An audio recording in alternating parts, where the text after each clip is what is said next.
Hello and welcome to the Weekend Sauce. My name's Corey. And my name's Dom. Today we're kind of switching gears just to start off. Today we're going to be talking about the Smollett attack, controversy issue, whatever you want to call it today. Of course from Empire and the whole kind of homophobic attacks that he fabricated on himself. Then we're going to just go into kind of our more standard stuff, talking about Anthem and its first impressions and kind of the reviews and again, almost controversy surrounding that.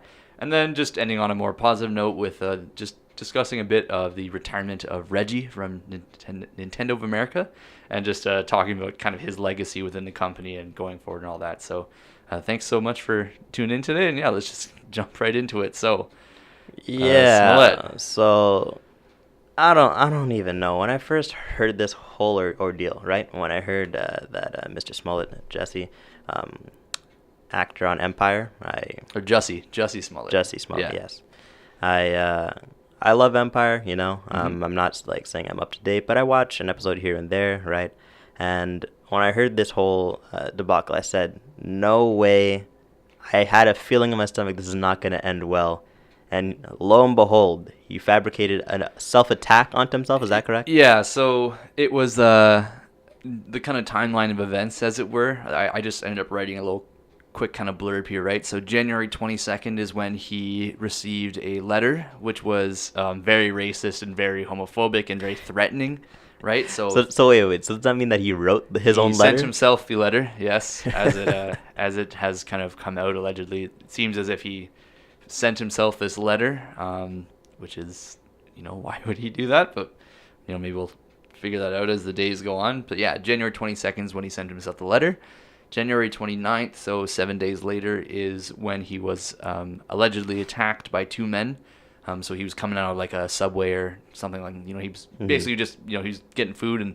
And these two guys kind of went up to him and started, calling him homophobic slurs, I think racist slurs as well. They ended up kind of, allegedly attacking him, pushing him around.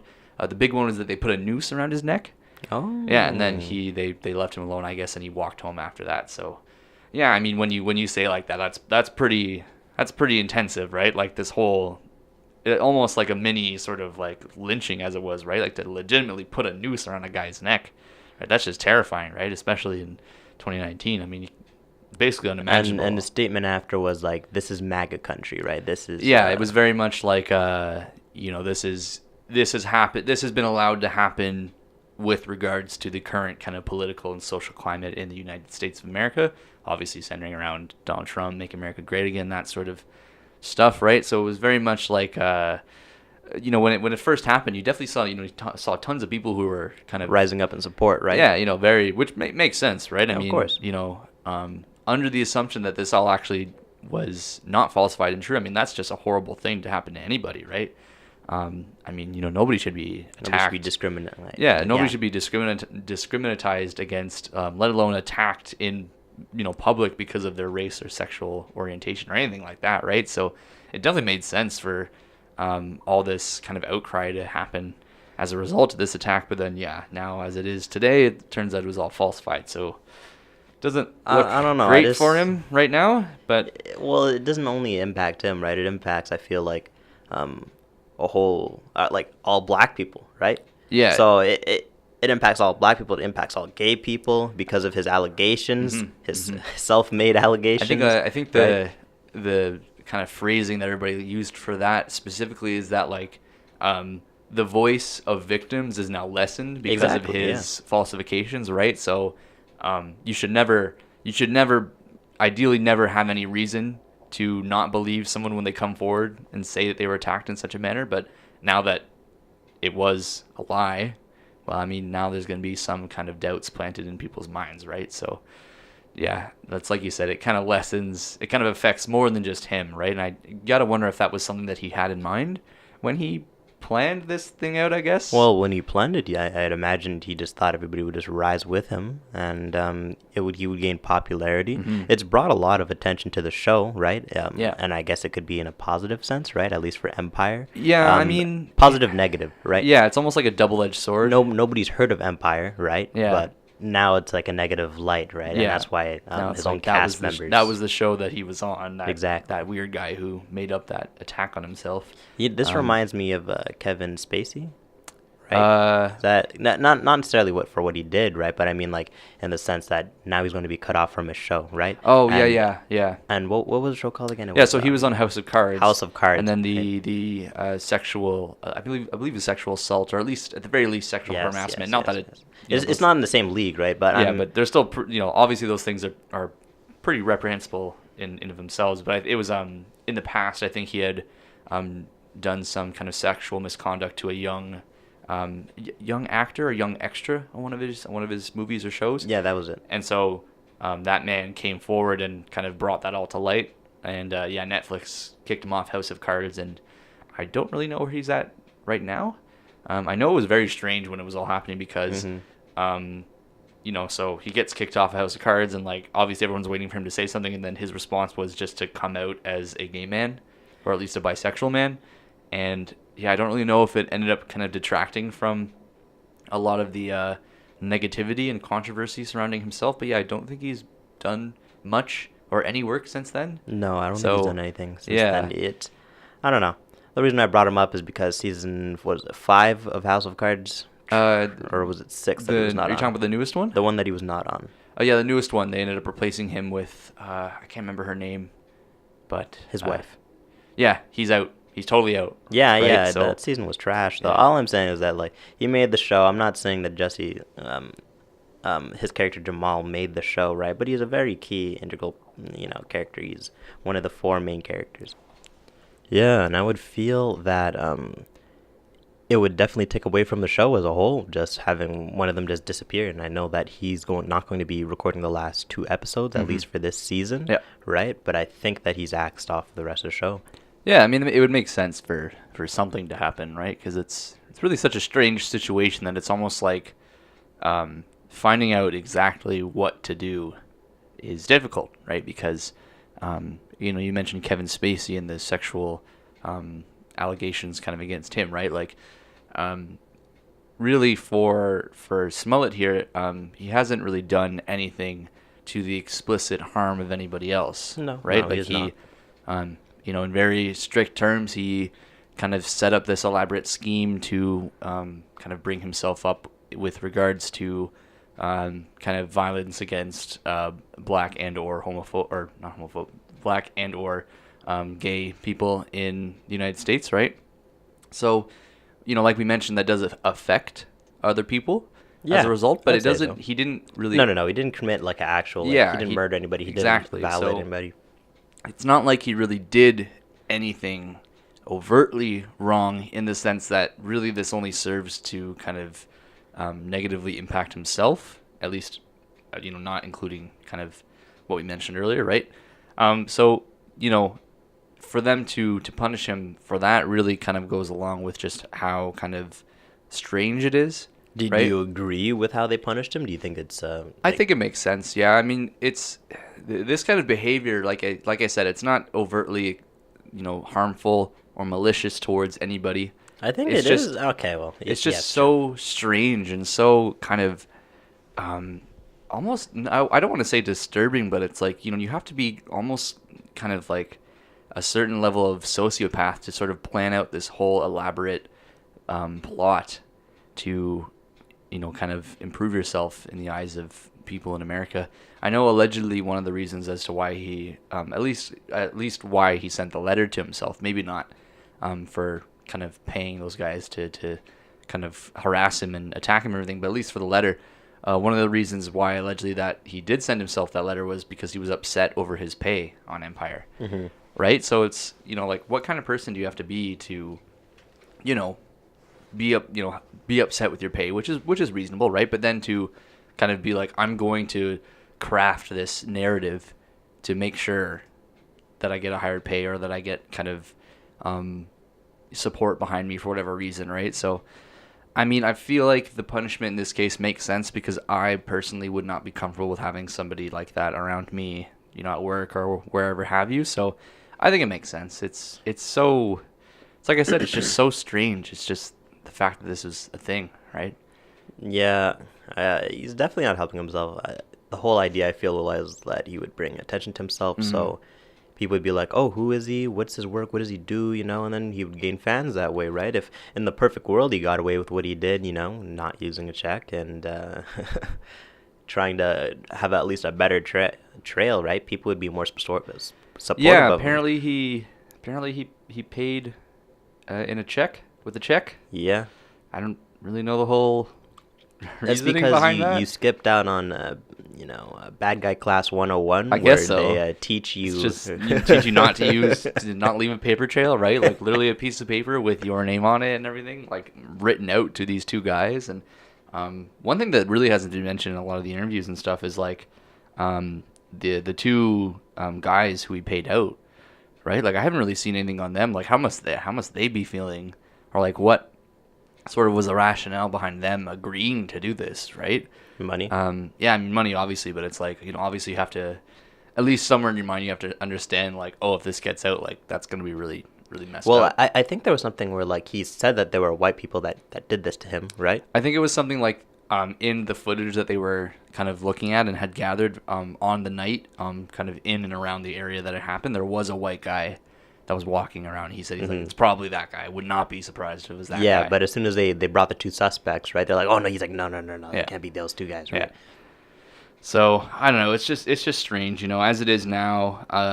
Yeah, he got taken in and processed and everything, and got off on, he bailed him, got off on bail for $100K. Yeah, something like that. I think it was I think his bail was $100K, and he paid sort of like $10,000. He has to submit his passport, so he can't leave the country and all this other stuff, right? So I don't know. It's just been such a weird thing to kind of follow, right? Because when the attack first happened back in January, there, you did have people online who were saying like, no, he definitely made it up, right? Which, like I said earlier, you never want to. In an ideal world, you never have to have these doubts when somebody comes forward with and says that they've been kind of assaulted, harassed, abused in some way, right? So to see, people online saying that, it's like, well, that's not reasonable, right? It's like, why would he lie about this, right? What reason could he have to lie about it? But then, here we are about a month later, and yeah, he is lying. And there was that one Good Morning America interview that he did, kind of addressing these allegations that it was falsified and everything. And he even said, like, you do a disservice when you lie about things like this. It's like, well, in the end, he did lie about things like that, right? So, where does that kind of put him in relation to, not just his job, but like all these other things too, right? He's kind of sullied his reputation in so many facets. He's not only his own reputation, right? He's sullying a whole bunch of other people's reputations, right? Like black communities, right? I don't know, like Black Lives Matter. A whole bunch of people don't take them seriously because they start burning things. They start getting very passionate about what they're doing and emotional, right? And in this case, people would get emotional, especially if you're being it's a hate crime because of your sexuality or your own race, right? And you're getting attacked. But now all you're doing is just kind of making our people who have real stories, as you said before, right? And we're just, I don't know, it's just taken away from it. It's a big blow. It feels awful, especially as a black person, to know that this is what Jussie has done, right? Yeah, he's kind of, like we were saying, like his behavior and his actions haven't explicitly targeted anybody, but like the stuff he's done definitely will have consequences. I wouldn't doubt for sure. I think it was the chief of police in Chicago was saying things like, he's sort of ruined Chicago in the eyes of so many people. He's ruined the eyes of the police and so many people. It's true. And ruined like you were saying, ruined the eyes of the black Chicago community in the eyes of so many people, right? So he's kind of done all this stuff to really the benefit of nobody in the end. I've been seeing things, saying he has like a drug problem and all these other things, and that's why, perhaps that's why he did it. The drugs made me do it. I guess we'll never really know unless he comes out and says why he did it. But then, I mean, even at that point, it's, maybe that's a lie as well, right? It's almost like this was like a whole kind of stage play production that he put on, right? I mean, he was, crying and, well, he is an actor, right? Yeah, right. I mean, he used his talents to good use in this case, I guess. I mean, I know there was that concert he did. I believe it was in early February, and he was saying, I had to come out here. I couldn't let them win. He's very emotional, right? And it's just, he's saying all these things. He was working on an album, actually, I think, like his own personal album. Yeah. So I mean, and, it's almost a shame. Yeah, it was almost like the whole idea, or the whole theme, if you will, for him was, the show must go on. I'm still out here despite all these things occurring to me. He just wanted to be a bigger star than he already was. It's just so strange. But he just used the wrong methods, the wrong, I don't know, delivery. Yeah. I don't know. I mean, we'll see. We'll have to see if anything kind of comes out with this story, as it were, in the coming weeks. I mean, really, it's just, it's so, like I said, it's so strange that it's almost like you have to talk about it, just because it's just this. It's laughable in the sense that something like this can only happen in like your wildest dreams, but then it actually happened, right? So I don't know, man. It's just strange. We'll never know. It's just strange. I mean, any final thoughts on that, or? Nah, I think, I don't know. That's it. I said all my personal opinions on it, right? Mm-hmm. Like, what are you gonna do? Honestly? Yeah. What are you gonna do, right? It is what it is, kind of, and hopefully things will kind of never. Hopefully nothing like this will happen again, right? Like you were saying, detracting from the voices of these marginalized communities really does not benefit anyone in the long run. So, yeah, we'll see. Continuing this sort of strain of thought in terms of negativity, we have Anthem, right? So, Anthem came out, and it has been reviewing extremely poorly, and everything that's been said about Anthem recently has been fairly negative. Well, I mean, let's just go back in time, right? When Anthem was first teased and released at E3, right? You know what? Hold that thought, okay, go. I think we could even go back a bit further, right? With BioWare themselves. That's true. And we have Mass Effect Andromeda and Mass Effect 3, right? Because Mass Effect 3, the whole debacle with the ending, which, I mean, has been talked to death. If you don't know, to sum it up in a very quick and easy way, the endings are essentially all the same. Your choices barely mattered, if perhaps you could even argue they didn't matter at all. And the real ending, so to speak, was locked behind DLC, which when you finish the game, the first screen you see is, please buy DLC. So it was really bad. And everything that came out after that was just a horrible mess of just nonsense, right? You have journalists and these developers and everybody saying that, people don't get it, and then the consumers and all these other kind of institutions just going at it. It was just not great. And then I guess the next kind of big game that they put out was Dragon Age Inquisition, which just kind of underperformed and went under the radar, right? It just would you say Dragon Age Inquisition was a bad game? I would say so, yeah. I bought it shortly after release, and I couldn't even get past the first few kind of areas. It's just so boring. It's just not fun. We could do a whole thing just on Dragon Age Inquisition, but in the interest of time, we'll just leave that. It was just not a good game in of itself. That was not it, Chief. No, not even close. And then, we have, after that, Mass Effect Andromeda, which is BioWare's big return to the Mass Effect series, right? It's totally new. I feel like that one's self-explanatory. It is. You should just let. I think they should just look it up. Die. Mass Effect Andromeda, it gets announced, it's coming out. It's this big new thing, right? It's you're not in the solar, our own solar system with Earth and everything, or anything like that. It's entirely new, right? You're on a colony ship. You're part of a colonist kind of effort to find new planets to inhabit and everything. And it's that in of itself is fresh and new, but it's also this is the first game after the defeat of the Reapers, right? It's where's the Mass Effect universe gone after the defeat of the Reapers? Whether you destroy the Reapers or control them or linked everybody kind of synthetically and organically, right? What happens after then? And the result was just incredibly boring, kind of this buggy, boring, almost unfinished game that underperformed and was just not good, right? So that was Mass Effect Andromeda. And then we have Anthem, which, like you said, revealed at E3. It's BioWare's big ticket new IP. Everybody was okay. Even at E3, right? So we saw it, right? Everybody was like, "Oh, okay. Well, what's this? I want to see what's going on here." What is this, right? We weren't sold yet. Yeah. It was a nice idea. It's an idea where you're saying, "Oh, I could be Iron Man. I can customize my own."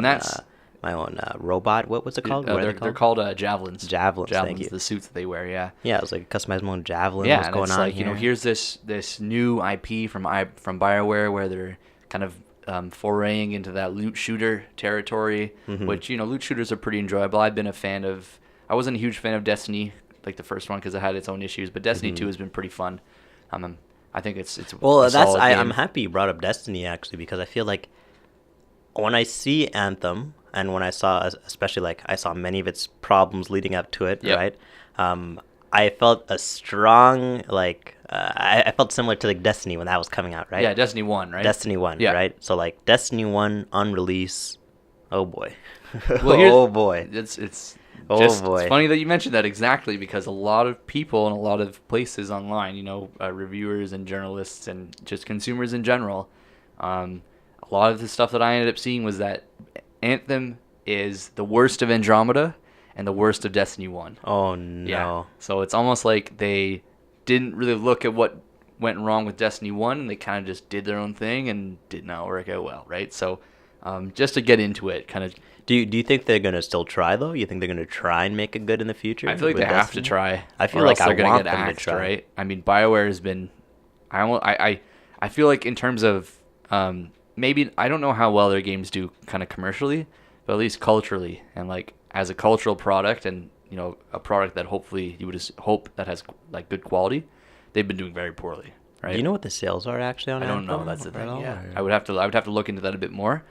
For now, though, just to kind of get into it, right? So the highest scores for Anthem that I saw, just looking at tons of different outlets, the highest I saw was 7, and the average out of 10. Yeah, 7 out of 10. Yeah. Like that kind of like a bit better than average, but then most of the reviews were in that average to a bit under average. So like if you were on a 10 scale, it would be kind of like 6 to 4, or like out of 5, it'd be like 2.5 was kind of the average there. So definitely numerically not great. I mean, whether or not you put a lot of stock into kind of numerical reviews is your thing. In any case, yeah, it hasn't been reviewing that great. In terms of what's wrong with it, you mentioned that, with the E3 trailer, it was like, yeah, this looks like a cool idea. You get to play as Iron Man, yada yada. Another thing that I've seen a lot of is that Anthem has a lot of style, but no substance, right? No depth. That's just a reoccurring theme, though, I feel that's happening with past games. Exactly, right? So you have these games that they look nice, and they have all these cool things with them, but when you actually sit down and play the game, it's not that enjoyable, right? It's the buzzwords and the terms, right, as wide as an ocean, deep as a puddle, right? It's just all this really nice-looking stuff. Well, the gameplay is just repetitive. Yeah. Like, I've always hated dailies, right, and like MMOs, right, like where you just have to do the same thing, world quests. Get that out of here. That's not what I'm here for. I'm trying to play like some intense content. I'm trying to do dungeons. Dungeons are nice, right?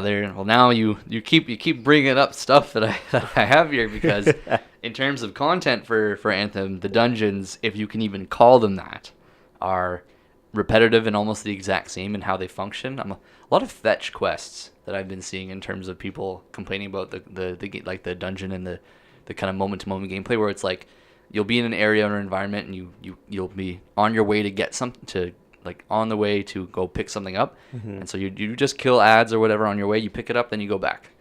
Dungeons, it's you're going through the dungeon or whatever. I can't remember what it's called right now, but you go through and then there's an item that you have to pick up and you have to carry it to a certain area, and then maybe defend it for 2 minutes and then keep going, and that's kind of how all the dungeons play out, right? So yeah, very, very strange.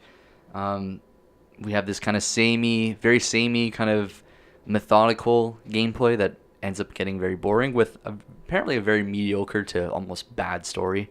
A lot of it's attributed to how kind of disjointed things feel, because the way it works is you have kind of the main hub, right, where you walk around in first person, and then you enter your javelin and you're out in the world itself and you're exploring in third person, right? And there's apparently a very, very, very kind of big disjointed feeling between how that kind of is exhibited in the game itself.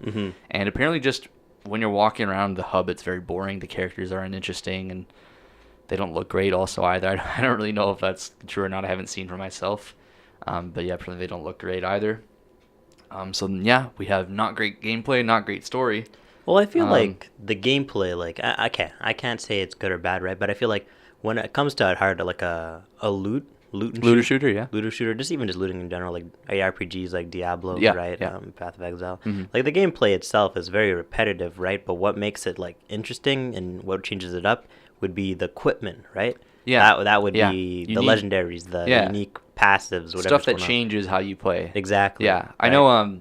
It's funny you mentioned that too, because when I first started getting really into Destiny 2, I remember I said to you, I said, I think I can finally understand why people get so into games like Diablo, because prior to that, I didn't really understand it, right? Mm-hmm. But it's you're just killing things over and over and over again, but everything feels great. And then you get that legendary or that exotic, which just kind of changes how you play, right? Exactly. For me, it was, I think I was playing my Titan, and I finally got the Void bracers that make you kind of almost make you be able to use your shield like as much as you want, right? And I was just going around just hitting guys and doing all this crazy stuff, which I hadn't been able to do before, and that was just so much fun, right? And so I finally, I think I kind of like just, I was sitting there, I just said to myself, like, I think I get it now, right? So with Anthem, you'd hope that's kind of the same thing. Yeah, but I haven't heard anything about like any of like their equipment. All I've heard is that just nothing is salvageable besides the reports amazing have been graphics. Less than positive, especially with guns. Apparently, guns are extremely similar,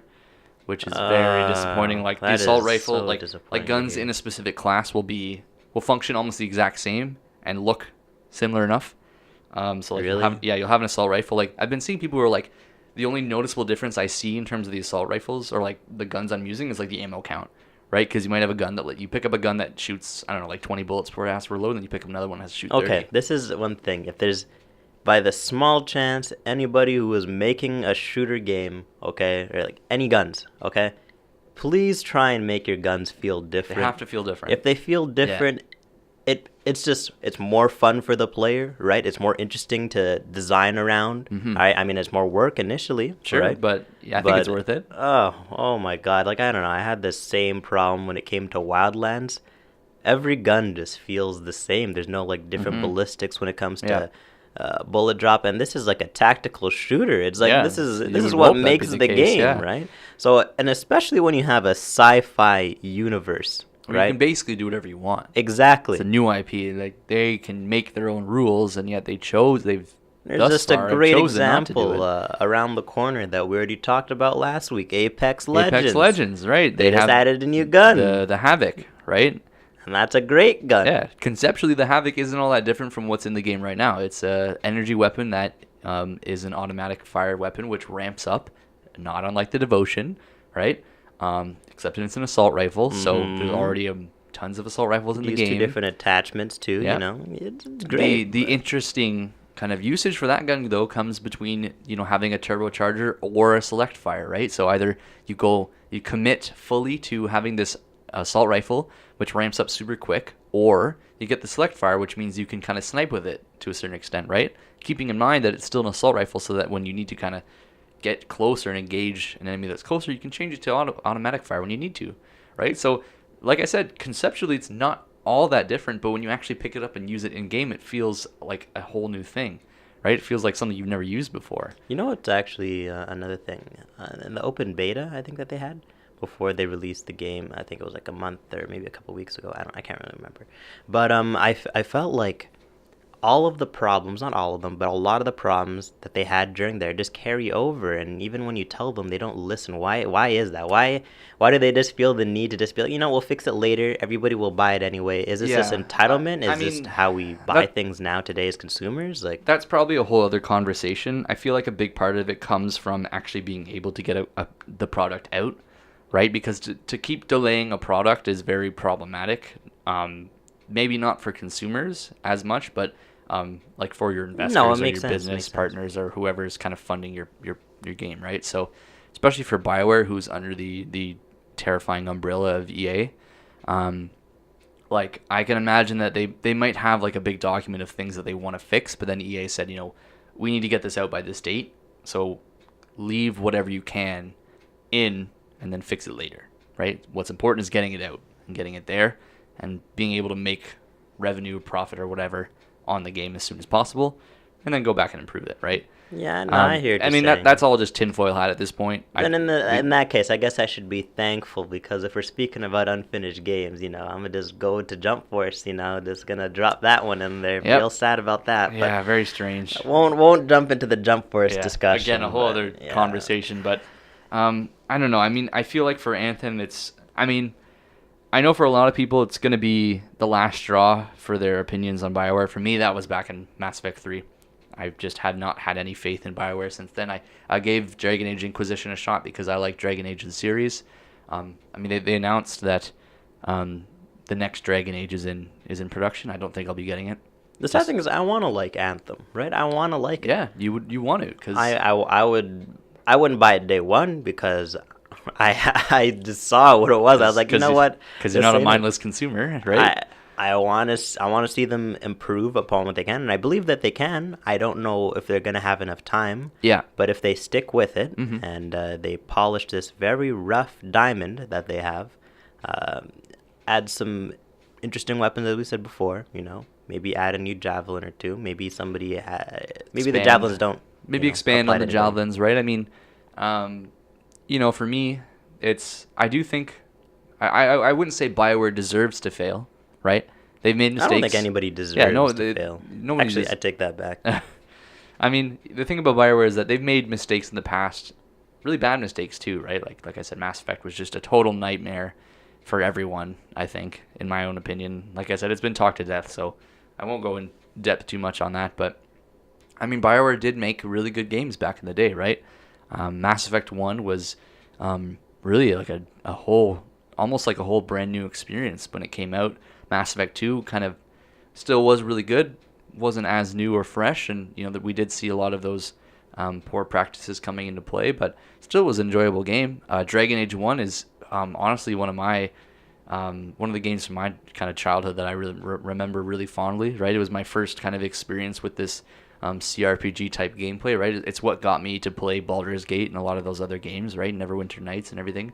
So they've done well in the past, and I don't think they deserve to fail because of their misgivings and shortcomings with Mass Effect and everything. But I mean, they just keep missing the mark over and over again, and it's like you said, you gotta wonder, how does this keep happening, right? Like you think after you miss the mark, so that huge blunder which was Andromeda, there was so much confusion and so much. There was this whole debacle about the animations, about the faces. Oh God, the emotion, the lines, the delivery, everything was just some nasty concoction. And then after we get to Anthem, I'm not saying Anthem is at that level of how bad Andromeda was on release, right? But you'd think that after a mistake, you'd want to put in more time. Yeah, you would want to make sure that put out a quality content, something good. Yeah, just everything across the board, right, is in a state that is acceptable, not just to like the developers, but to consumers, right? And it's like you said, like ideally you'd want to be able to enjoy this game because it looks cool, right? Like being able to fly around like an Iron Man type character, and I mean, I mentioned it last week. I'm a huge mech fan, so you have these mech style suits that you get to fly around in. It's a cool concept. Right? And I feel like also like everybody likes an underdog story, right? If BioWare knocked it out of the park with Anthem, everybody would be singing their praises. Everybody would be like, wow, they really turned it around, bring even more press, I feel like, after their past failures. But I don't know. It's just strange. I mean, we say this a lot, but it'll be interesting to see kind of how the game evolves, if it evolves, right? Because you got to wonder what their plans were for Anthem when they were coming up with it, when they were releasing it, and what the plans are now, right? Because maybe the kind of sales and reception that they've gotten have made them decide they're not going to do as much, right? Like I know with Destiny and Bungie split from Activision, for them, that's a big consideration because they now don't have their kind of main publisher behind them, so they needed to kind of reestablish, or at least look once more at what their kind of roadmap was for Destiny. And I think if I'm remembering correctly, everything's kind of more or less stayed the same. It's just now you have to wonder, is Destiny 3 going to come sooner? What's going to be added or not added to Destiny 2 that'll be pushed over to Destiny 3. And the same kind of concept applies to Anthem now, right? Like maybe BioWare had this whole kind of 2-year plan for Anthem in terms of downloadable content and free updates and all this other sort of stuff. But now that it's come out and has been received as poorly as it has, maybe they what Anthem needs is its own Taken King. You know what I mean? when yeah, like that's what they need. yeah, that's the expansion that they need to really set things straight. Because right now the story's poor, right? It's I just feel it's this Destiny like V2. I know we'd have Destiny 2, but you know what I mean. No, like, yeah, I know Destiny what you mean. Version 2. It's strange because the example of Destiny when it came out, you would assume they would look at that and say, we need to make sure that we don't do anything even remotely, anything that could be even remotely compared to that debacle there, right? But then they did it anyway. they like I said earlier, they have apparently the worst of Andromeda and the worst of Destiny 1. And it's just so curious that, somehow this was allowed to happen, right? So, I don't know. I mean, I feel like for Anthem, at the very least, what they're going to have to do is try to salvage this IP. Just add more unique things, right? More enemies, right? What you see in the beginning is what you're going to see 20 hours in, right? So, just add some depth, man. Add something to the puddle. Yes, add something interesting. I see us diving into the ocean and going into caves. You guys know what you're doing there, so come on, let's add some depth. Let's actually do something with it. Yeah, it's just strange. I don't know. I feel like for BioWare, like I said, Dragon Age, I guess it'd be Dragon Age 4 at this point. I'm not really that interested in it as we speak today. E3 2019 is on its way, of course, and maybe they'll reveal something then. And any kind of further developments by BioWare, I will continue to look at kind of with to take with a grain of salt, right? Because like I said, I haven't really been. So Corey, would you play Anthem if they got a new expansion? You heard good things about it. Would you buy it then? Would you buy it then? I would at least not. I don't know. I don't want to say fix it up because it's hard to say. I want to say that it started to get better reviews after an expansion, right? It started to pick up some talk on social media. I think I would wait until I would wait quite some time after this expansion or whatever, right? Because even with Taken King for Destiny 1, I said I'm just going to wait a little bit longer and then see kind of where things go for after, and then after that was Destiny 2. So I said, all right, well, now I'm just going to wait for Destiny 2, right? Because you waited too long. Destiny 2's release was awful. I mean, here's the thing, right? For me, my experience with Destiny 1 was very limited because I kind of played it a little bit when it came out. I didn't end up buying it myself. It was on kind of friends' consoles or PCs or whatever. And I said, it's kind of fun, but I'm not going to pick it up. And, I downloaded the demo when I got my PS4, and I said, it's, I really like it, but, I don't really know anybody who plays it right now. I'm going to wait. And I kind of just forgot about it. And then, Taken King comes out, and everyone is saying how great it is. And I said, oh, well, maybe no, I won't get it, actually. I'll just wait a little bit and see what comes after. And then, Destiny 2 ends up coming out, and I said, well, maybe I'll give it a shot this time. I'd like to try it a bit. And, I ended up going for Destiny 2. For Anthem, though, I think what I'll do is I'll probably wait to see where they go with it. If they do an expansion or a sequel, I'll take a look. All right. Yeah, so just to end off on kind of a more positive note here, as we mentioned at the start, I believe it was yesterday or the day just before, we have Reggie from Nintendo of America announcing his retirement, the Reginator. Right, so Reggie, the Reginator, right? My body is ready, Reggie. He's been kind of the face of Nintendo of America for a few years now. Actually, I know his first meme there was in 2004 E3. Kind of comes on stage and he says, "My name is Reggie, and I'm here to kick ass, take names, and make games." Right, so kind of from the very start, he kind of just established himself as this big goofy guy, right? So. It's really interesting to see and kind of think about how I guess you could call it the old guard of Nintendo is kind of moving on, right? We have the very unfortunate passing of Satoru Iwata, and now we have the retirement of Reggie, right? So really the only guy left is Miyamoto, kind of in a sense. That being said, hilariously enough, we have Reggie's replacement, Doug Bowser, right? I don't know if... a lot of the posts that were going on for Bowser's kind of introduction into the or just like when they were like looking at who Bowser is and like his role within the company. So his first, like when he joined Nintendo of America, his welcome tweet, so to speak, it's him and he's holding a sign that says "Thank you for the warm welcome," and behind him is a bunch of plushies of Mario and Luigi like tied up together, and like he has like Goombas and stuff with him. So it's great. Like he looks just as goofy as Reggie.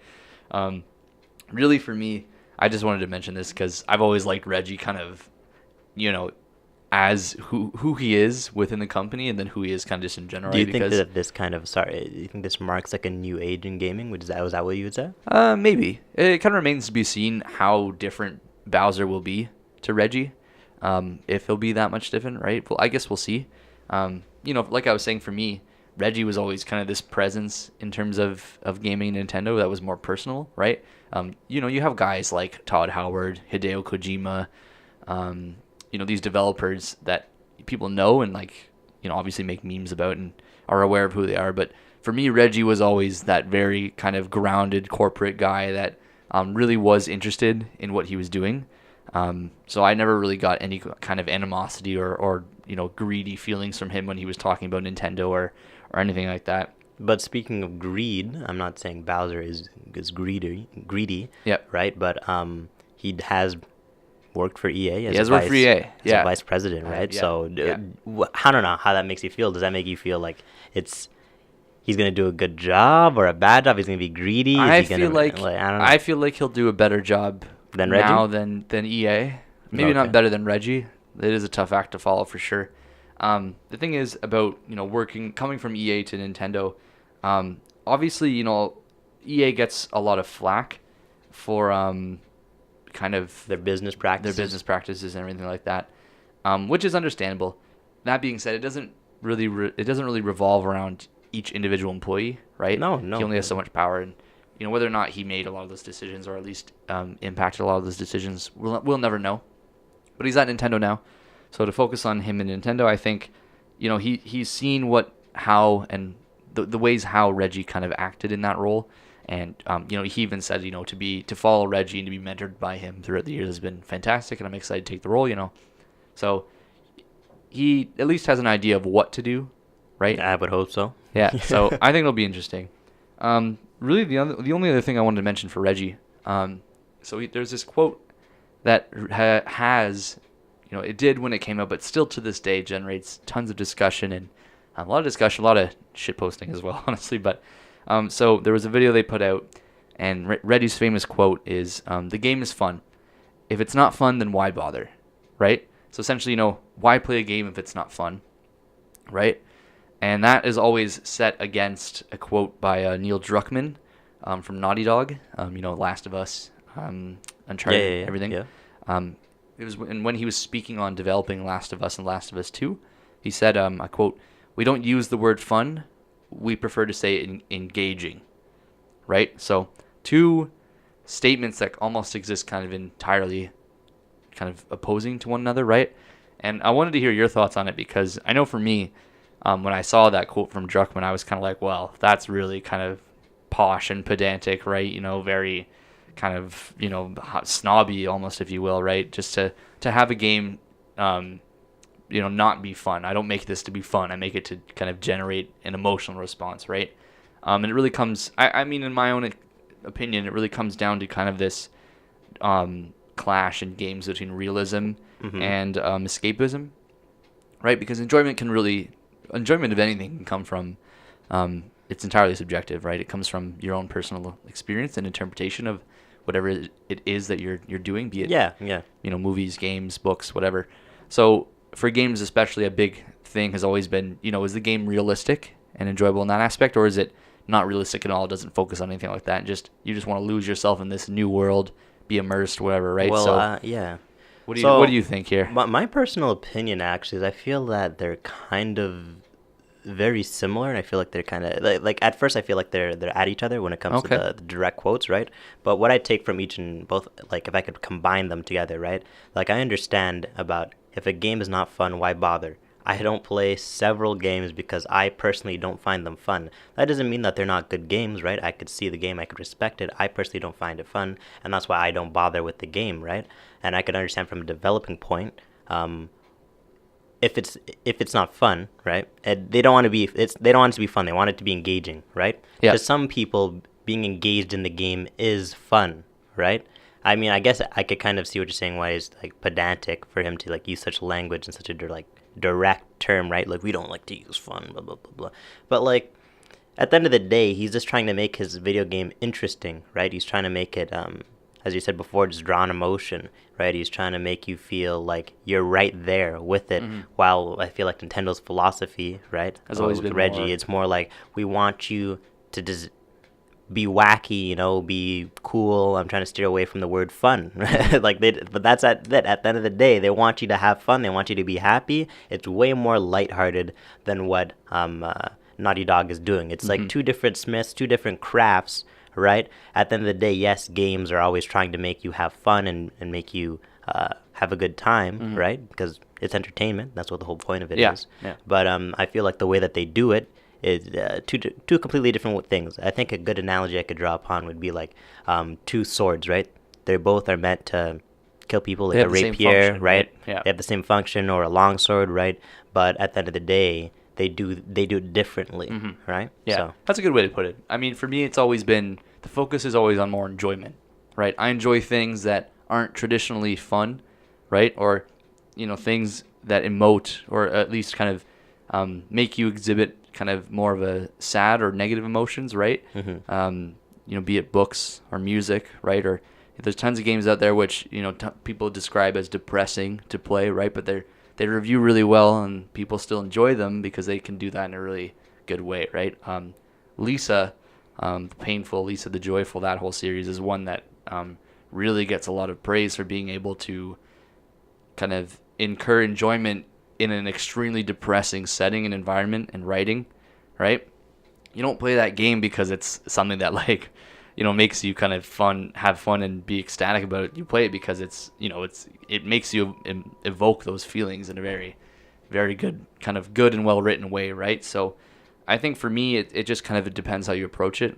Like for Druckmann to kind of say like we don't use the word fun, it's like, well, I think that's not really the best approach for it. I think really you should be looking at how do we craft this experience to be enjoyable in a specific way, right? So still get that enjoyment, still get that fun, if you will, but do it in such a way that isn't kind of in that traditional happy-go-lucky, lighthearted way that, say, Nintendo might do, right?